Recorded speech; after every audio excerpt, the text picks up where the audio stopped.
नमस्कार दोस्तों, आप देख रहे हैं हमारे यूट्यूब चैनल जीके विद नयन। दोस्तों, कल हमने बात करी थी गंगा नदी तंत्र की। अभी हम आज बात करेंगे ब्रह्मपुत्र नदी तंत्र की। दोस्तों, अभी हमारा लेक्चर जो चल रहा है वो अफवाह तंत्र पर चल रहा है। तो आज हमारी अफवाह तंत्र की ये तीसरा वीडियो है। सबसे पहले दिन हमने पढ़ाया था सिंधु नदी तंत्र, उसके बाद कल हमने पढ़ाया गंगा नदी तंत्र और आज हम पढ़ाएंगे ब्रह्मपुत्र नदी तंत्र। पिछले वीडियो आपने नहीं देखे दोस्तों, तो हमारे वीडियो में डिस्क्रिप्शन में जाकर लिंक पे जाकर आप उन वीडियो को देख सकते हैं। तो चलिए दोस्तों, आज बात करते हैं ब्रह्मपुत्र नदी की। दोस्तों, अगर देखा जाए तो ब्रह्मपुत्र नदी प्रायः 3 देशों के मध्य बहती है। वो कौन से देश है दोस्तों? सबसे पहले चीन से बहती है भारत में, भारत से बहती हुई बांग्लादेश में और बांग्लादेश से बंगाल की खाड़ी में गिरती है। दोस्तों, तीनों देशों में, चाहे चीन हो, चाहे भारत हो और चाहे हमारा बांग्लादेश हो। दोस्तों, बांग्लादेश जो भारत का अच्छा एक मित्र है। तो दोस्तों, तीनों में अलग अलग नाम से इस ब्रह्मपुत्र को जाना जाता है। तो चलिए दोस्तों, शुरू करते हैं। ब्रह्मपुत्र का उद्गम मानसरोवर झील कहाँ है दोस्तों? ये चीन के तिब्बत इलाके में पड़ती है मानसरोवर झील। और यहाँ पर एक चेमांगयुंगडू ग्लेशियर से प्राय जो नदियाँ हैं वो नदियाँ, हिमालयी नदियाँ कहाँ पर निकलती है दोस्तों? वो ग्लेशियर से ही निकलती है। ग्लेशियर क्या होता है? एक बर्फ़ का एरिया रहता है, तो उस बर्फ़ की झीलें रहती है। तो उस बर्फ़ की झीलें जब पिघलती है, वो ग्लेशियर पिघलता है, तो वहाँ से नदियों का उद्गम होता है। तो प्राय जो चेमांगयुंगडू ग्लेशियर है दोस्तों, इससे एक और नदी निकलती है। वो कौन सी नदी? हमारी सिंधु नदी। दोस्तों, परसों आपको पढ़ाया था मैंने कि सिंधु नदी जो निकलती है वो उसका उद्गम क्षेत्र कहाँ है? मानसरोवर झील के चेमांगयुंगडू ग्लेशियर से। लेकिन उसका जो अफवाह है वो दोस्तों पश्चिम की साइड है। लेकिन ये जो हमारा ब्रह्मपुत्र नदी है ये पूरब की साइड बहती है और हिमालय को कट करके वापस पश्चिम की ओर बहती हुई भारत में प्रवेश करती है।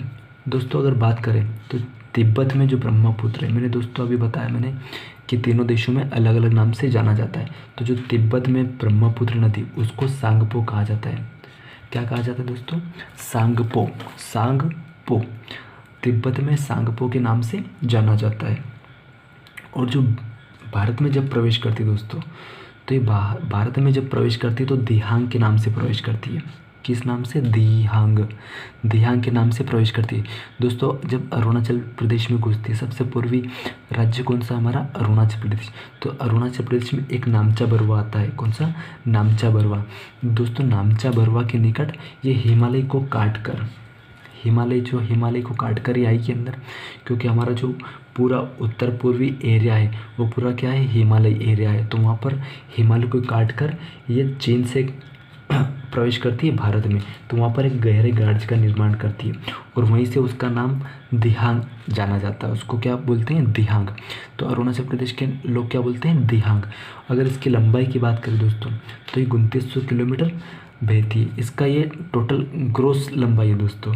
जो हमारी ब्रह्मपुत्र नदी है उसका ग्रोस लंबाई 2900 किलोमीटर है, 2900 किलोमीटर।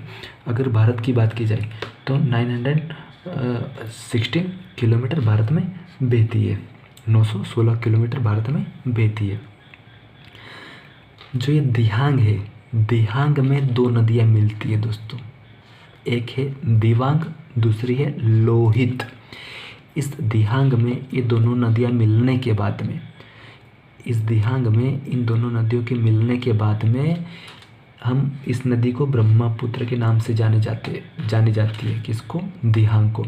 जिस प्रकार भागीरथी और अलकनंदा का जो मेल होता है, जहाँ पर मिलती है दोनों नदियाँ, जहाँ पर उसका संगम होता है, जिसको देवप्रयाग बोलते हैं, और वहीं से गंगा का नाम आता है। तो दोस्तों, इसी प्रकार ये दिबांग लोहित दोनों मिलती है दिहांग से, जब जाके इसका ब्रह्मपुत्र का नाम आता है। ये जहाँ तक कि असम में है। ये कहाँ पर है? असम। तो असम में इसको कहा जाता है दोस्तों, ब्रह्मपुत्र नाम से जाना जाता है असम में। अगर बात करें अरुणाचल प्रदेश में, तो अरुणाचल प्रदेश में दिहांग के नाम से बहती है। आगे अगर इसकी सहायक नदियाँ की बात करें दोस्तों, तो दिबांग है, लोहित है, जो दोनों बहती है। ये दोनों मिलती है दिहांग से। उसके बाद मानस है, धनश्री है, ये मानस, मानस वही वाला मानस असम, मानस जो राष्ट्रीय उद्यान है दोस्तों, मानस राष्ट्रीय उद्यान का नाम एक नदी के नाम पर ही पड़ा हुआ है, मानस। वहाँ पर एक नेमेरी है, ठीक है दोस्तों। ये वहाँ पर एक सुबनसिरी, ये भी सहायक नदी है दोस्तों। किसकी है? सुबनसिरी। सुबनसिरी भी सहायक नदी हमारे ब्रह्मपुत्र की है। और भी है दोस्तों छोटी मोटी, लेकिन जो मेन सहायक नदियाँ है वो यही है। आगे बात करें दोस्तों कि बांग्लादेश में फिर प्रवेश करती है ये ब्रह्मपुत्र। कहाँ पर? बांग्लादेश में।